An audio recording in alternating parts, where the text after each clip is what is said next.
আমরা যেরকম আশা করেছিলাম হয়তো একটু তো হোঁচট খেয়েছে এই কয়দিনের কাজকর্মে। ব্যবসা বাণিজ্য যেমন বিঘ্নিত হয়েছে, একইভাবে আমাদের রাজস্ব আদায় কার্যক্রমে হোঁচট খেয়েছে।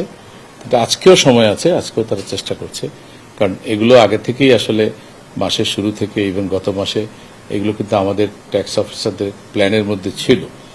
কারা কারা বড় বড় ট্যাক্স পেয়ার, কারা জুন মাসের শেষে অ্যাডভান্স ট্যাক্স দেবে অথবা এরিয়ার ট্যাক্স এগুলো থাকবে। তো সেগুলো যেহেতু তারা জানে এবং আজকে সব দপ্তর খোলা, অফিস খোলা, ব্যাংক খোলা, আমার ধারণা যে আজকে একটা ভালো পরিমাণ অ্যামাউন্ট ক্যাশে জমা হবে এবং আমাদের যে বিলগুলো থেকে যেটা কাটা হয় গভর্নমেন্ট বিলগুলো থেকে সেগুলো অ্যাডজাস্টমেন্ট করলে গতবার চেয়ে বেশি হবে এটা নিশ্চিত।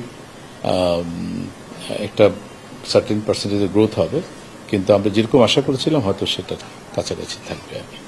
হাওয়ার এটা আমরা জুলাই মাসে আবার ড্রাইভ দিয়ে এটাকে ট্রেজারিতে নিয়ে আসব এবং জুলাই মাসে তো আমাদের টাকা লাগবে, সরকারকে তো জুলাই মাসে খরচ করতে হবে। তো সেই দিক থেকে আমরা ইনশাআল্লাহ এটা আমাদের রেভিনিউ অফিসাররা তারা অত্যন্ত করিতকর্মা, অত্যন্ত পরিশ্রমী এবং রেভিনিউ আহরণ করাটা তাদের ইয়ের মধ্যে আছে। আমরা আশা করি যে ইনশাআল্লাহ একটা আপনারা ভালো জিনিস দেখতে পারবেন এবং আমাদের যে কর্ম তৎপরতা যথারীতি আগে যেভাবে ছিল সেভাবে চলবে।